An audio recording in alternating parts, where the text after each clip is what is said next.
어제 미가 선지자를 통해서 본 이스라엘의 절망을 살펴보았습니다. 그러니까 이들의 절망은 어떻게 보면 사실상 그 지도자들의 타락 때문인 것을 알 수 있습니다. 율법을 통하여 본 하나님의 법은 무엇입니까? 자신들이 사는 지역에 굶어 죽는 사람들이 있으면 안 된다는 거죠. 그런데 어제 말씀을 통하여 본 이스라엘은 어떻습니까? 자기를 위하여 모든 것을 다 수확해버리는, 그러니까 남김없이 다 수확해버리는 그런 모습이라는 것입니다. 어제 말씀드렸는데 이스라엘은 수확할 때 어떻게 합니까? 밥 모퉁이는 남겨두고, 그렇죠? 그리고 또 떨어진 거, 수확하다가 떨어진 이삭들, 그런 나달들, 이런 것들은 거두지 않고 그냥 그대로 둔다는 것입니다. 이유가 무엇입니까? 약자와 그 다음에 소외된 자들을 돌보는 모습이라는 거죠. 그런데 어제 말씀 보니까 여름 실과와 포도를 거둔 후 따먹을 열매가 없다는 거죠. 약자와 소외된 자들을 돌보시고 먹이시는 하나님의 은총이 사라진 땅이 되어버렸다는 것입니다. 바로 소망이 사라진 땅이 되었다는 거죠. 그래서 뭐라고 하느냐? 재앙이로다 나여, 그렇게 얘기하는 것입니다. 이러한 모습은 이스라엘 공동체에 어떤 모습을 연관시켜서 보여주느냐 보니까 선인과 정직자가 사라졌다. 그러니까는 열매를 남기지 않고 다 먹어치워버린 그들의 모습이 선인과 정직자가 사라졌다는 것을 보여준다는 거죠. 어제 선인이라는 단어에서 두 가지 단어가 파생했다고 말씀을 드렸는데, 그 선인이라는 단어가 하시드라는 단어인데 여기서 하시딤이라는 단어와 그리고 헤세드라는 단어가 파생했다는 거죠. 그러니까 이 하시딤이라고 불리는, 얘기하는 이 경건, 하나님을 향한 경건함, 이것과 그리고 하나님의 인애, 하나님의 사랑을 보여주는 헤세드의 모습이 다 사라져버린 그런 모습이라는 것입니다. 그러니까 하나님 앞에 경건하고 하나님의 성품 헤세드를 가진 사람이 그 공동체에 있다 없다? 없다라는 거예요. 그리고 오히려 어떤 인간들이 있느냐? 피를 흘리고 그다음 형제를 그물로 잡으려고 하고 악을 부지런히 행하는 그런 인간 군상들만 남아 있다라는 것입니다. 그리고 이들은 서로가 서로에게 연락된 모습, 그러니까 서로가 서로에게 공동체를 형성하고 카르텔을 형성해서 막강한 권력을 가지고 있는 그들의 모습을 본다는 것입니다. 이러한 모든 전반적인 상황, 재앙이 닥친 상황에서 미가 선지자가 무엇을 선포하고 있습니까? 바로 절망 중에 소망을 선포하고 있다는 것입니다. 그래서 우리가 아주 마지막 절 7장 7절에 보니까 이렇게 말씀하고 있는 거죠. 그러나 나는 여호와를 우러러보며 나를 구원하시는 하나님을 바라보나니 나의 하나님이 나를 들으시리로다. 하나님이 나를 들으신다. 하나님 나의 인생을 들으신다. 나의 신음, 나의 작은 탄식, 그것까지를 하나님 다 들으시는 분이 바로 우리 하나님이라는 거죠. 또 다른 측면으로 본다면 우리가 그 민수기를 보면 하나님께서 모세를 통하여 이스라엘 각 지파 중 리더들 12명을 가데스 바네아에서 불러 모으지 않습니까? 그래서 이제 가나안 정탐을 위해서 이 각 지파별로 12명의 정탐꾼을 모으게 되는 거죠. 그리고 그들을 가나안 정탐으로 보냅니다. 그리고 그들이 돌아오지 않습니까? 돌아와가지고 그들이 본 것, 그들이 느낀 것, 사실을 얘기합니다. 솔직하게 사실들을 다 얘기하고 있다는 것입니다. 근데 그 중에 10명의 사람들이 보고를 하는데 우리가 잘 아는 것처럼 이들도 자신들이 보고 느낀 것 사실을 거짓말한 거 아니었습니다. 사실들을 얘기했습니다. 그러나 자세히 성경을 보니까 사실을 어떻게 얘기하느냐? 부정적으로 과장해서 얘기하는 것을 발견한다는 거죠. 그들은 하나님 주신 땅을 악평하지 않습니까? 악평하고 거기 안화 자손들이 보니까 거대하고 우리들은 보니까 메뚜기 같다라고 그렇게 얘기하는 것들을 보게 되는 거죠. 그러니까 하나님이 주신 땅을 악평하는 그 모습. 그러니까 하나님 어떤 반응을 보이십니까? 너희가 했던 그 말들, 내 귀에 들린 대로 내가 시행하겠다, 그렇게 말씀하신다는 것입니다. 그러나 그 땅을 향해 사실대로 말하되 긍정적으로 뭘 과장합니까? 문제를 과장하거나 상황을 과장하는 것이 아니라 하나님을 과장했던, 그렇죠? 그들은 우리의 밥이다. 우리 뭐 그냥 가면 우리 승리할 것이다라고 얘기하지 않았습니까? 여호수아 갈렙은 약속의 땅의 주인이 되었다는 거죠. 사랑하는 성도 여러분, 우리는 하나님께서는 우리의 신음을 들으시지만 또한 우리의 말 한마디, 우리가 어떤 상황과 환경에 닥쳤을 때 그때 우리의 태도, 이 모든 것들을 하나님이 들으시는 줄로 믿습니다. 이것을 꼭 명심하시기를 바랍니다. 그러므로 우리는 이 땅에서 하나님이 주신 모든 상황 가운데 문제를 과장하는 삶이 아닌 하나님을 과장하는 삶. 그러니까 다시 말하면 어떤 삶이에요? 믿음으로 모든 상황과 환경을 바라보고 믿음으로 결정하고 믿음으로 판단하고 나아가는 그런 삶이 우리의 삶이 되어야 될 줄로 믿습니다. 왜 그렇습니까?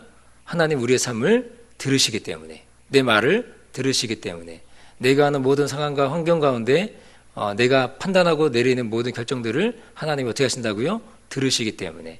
그러므로 우리가 그 들으시는 하나님 앞에서 우리가 이러한 모습으로 나아가야 될 줄로 믿습니다. 오늘의 말씀은 미가 선지자의 하나님을 향한 기대가 담긴 메시지입니다. 오늘 미가 선지자가 무엇을 선포하는지 우리가 한 절씩 좀 살펴보도록 하겠습니다. 8절 보면 이렇게 말씀하고 있습니다. 8절에 보니까 나의 대적이여 나로 인하여 기뻐하지 말지어다. 나는 엎드러질지라도 일어날 것이요 어두운 데 앉을지라도 여호와께서 나의 빛이 되실 것이다. 이렇게 말씀하고 있는 거죠. 여기서 미가는 대적을 향하여 기뻐하지 말라고 선포하고 있습니다. 이것은 어떤 걸 의미하냐면 대적이 기뻐할 만한 넘어짐이 있다는 것을 전제로 하는 거죠. 내가 넘어졌지만 대적 너는 기뻐하지 마라. 그렇게 얘기하는 것입니다. 우리의 대적은 우리를 넘어뜨리죠. 우리를 죄 가운데 빠지게 만듭니다. 그래서 더 이상 주님과의 교제함이 기쁨이 없도록 만드는 것이 우리의 대적이라는 것입니다. 이것은 그냥 단순히 넘어갈 문제가 아닌 거죠. 죄가 주는 파급력은 우리가 무시할 수 있는 것이 아닙니다. 그러니까 죄가 주는 파급력, 죄가 주는 이 영향, 그냥 단순히 넘어갈 문제가 아니라는 거죠. 여러분 한번 생각해 보십시오.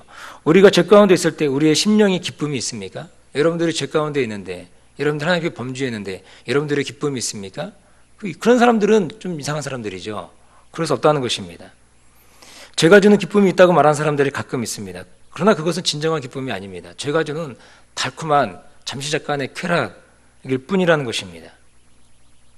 그런데 오늘 미가 선지자는 어떻게 선포합니까? 내가 넘어졌지만 대적아 기뻐하지 말아라. 그렇게 선포한다는 것입니다.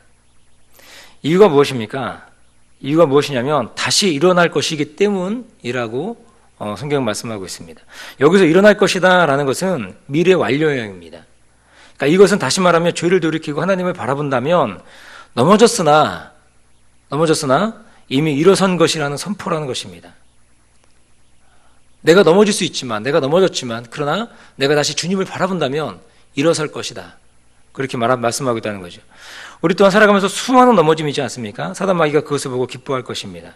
그러나 성도 여러분, 낙심하지 마십시오. 우리가 주님을 다시금 바라보는 순간 그것은 바로 우리가 일어선 것이 된다는 것입니다. 우리를 향한 예수 그리스도의 십자가의 용서는 우리가 짓는 죄를 선별하지 않으신다는 것입니다. 어떤 죄는 용서하시고 어떤 죄는 용서 못하는 제한적 십자가가 결코 아니라는 것입니다. 우리 주님의 십자가는 이 땅의 모든 죄를 용서하시는 하나님의 사죄의 선포, 그것이 바로 십자가라는 것입니다. 그러므로 우리의 삶에 필요한 것은 무엇이 필요하냐? 우리가 넘어질 수 있지요. 쓰러질 수 있지요.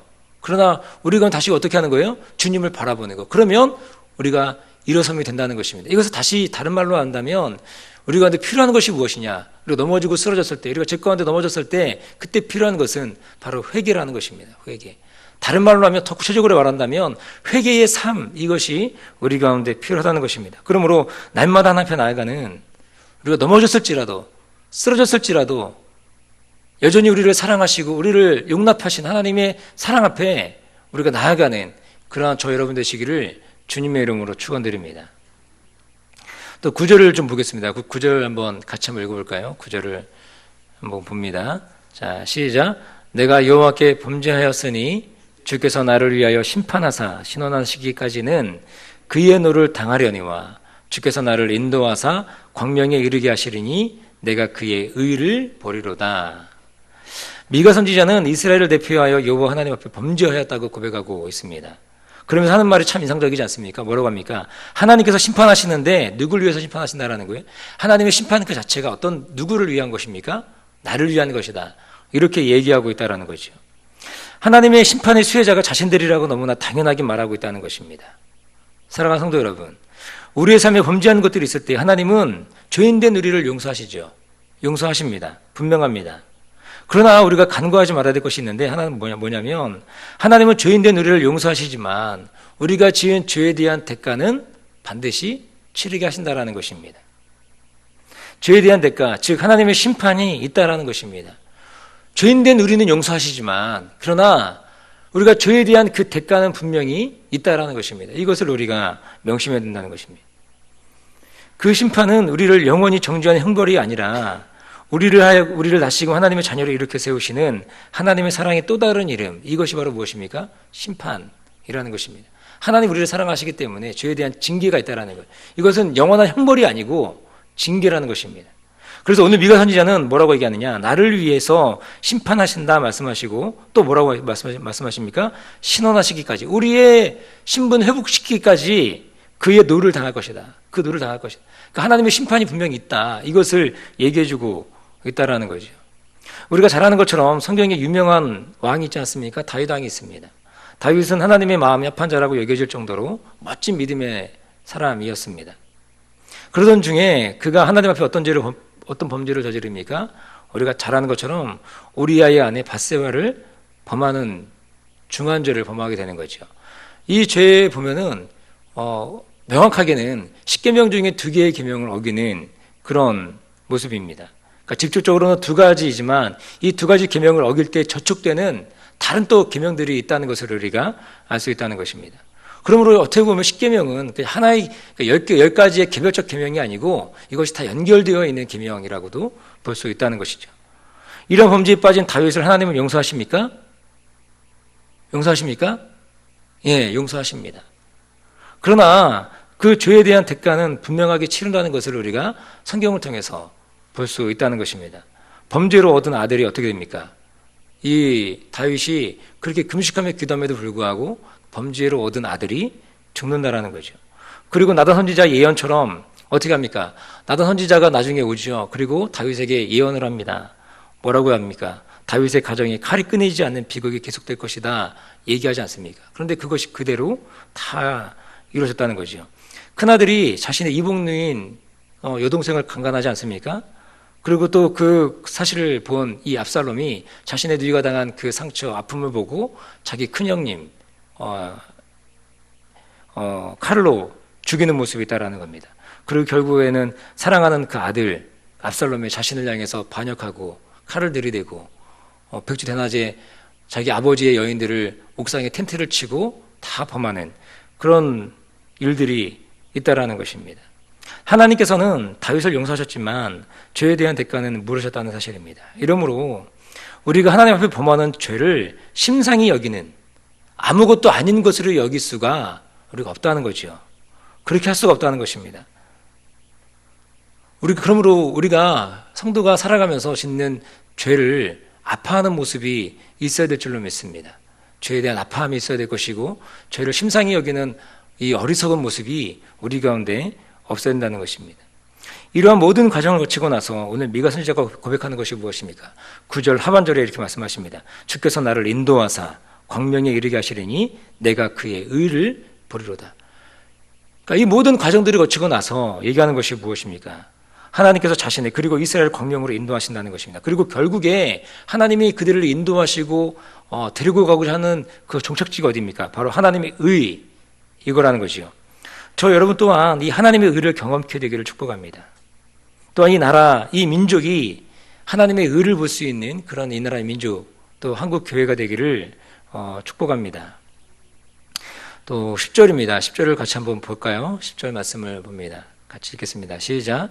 나의 대적이 이것을 보고 부끄러워하리니 그는 전에 내게 말하기를 내 하나님 여호와가 어디 있느냐 하던 자라.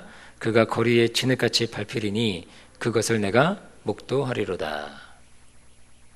하나님 앞에 건재한 인생이 경험하는 이 모든 것을 본 대적, 무엇을 보았습니까? 범죄에 빠진 인생을 하나님께서 어떻게 회복시키시는지, 그 회복의 모든 역사를 본 대적은 부끄러워한다라는 거죠. 다시 말하면 수치를 당하게 된다는 것입니다.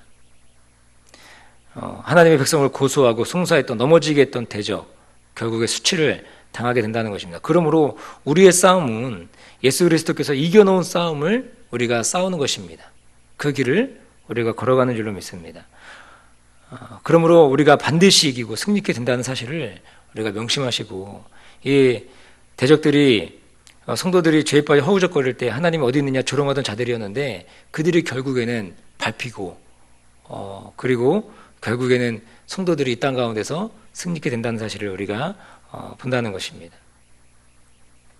오늘 말씀을 정리합니다. 오늘은 미가 선지자를 통해서 하나님을 향한 기대를 나타내는 모습을 보여주고 있습니다. 하나님을 향한 기대가 무엇입니까? 11절에서 13절까지 인데 결국에 하나님께서 지경을 넓혀주실 것이다라는 거죠. 12절에 보니까 12절을 전체를 통해서 하나님께서 이스라엘 백성들을 회복시키시고 그들을 신원하시겠다라는 것들을 본다는 것입니다. 그리고 그 원수들은 그들의 행위의 열매로 인해서 황무케 될 것이다라는 것을 보여주는 것입니다.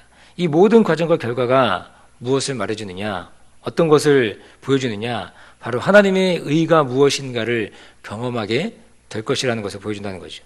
또한 이 땅을 살아가는 우리들도 구하고 취해야 할 것은 단지 나의 삶이 잘 되거나 부욕이 되는 것, 모든 기도가 응답된다, 이것이 아니고 나의 삶을 통해서 무엇이 이루어진다? 나의 삶을 통해서 하나님의 의, 하나님의 공의, 하나님의 나라가 이루어지고 드러나야 함을 우리 가운데 보여주고 있다는 것입니다. 이것이 바로 하나님이 미가 선지자를 통해서 저 여러분들에게 주시는 이 메시지라는 것입니다. 이러한 삶의 은혜가 이 땅을 살아가는 저 여러분들에게 있으시길 주님의 이름으로 축원드립니다. 기도하겠습니다.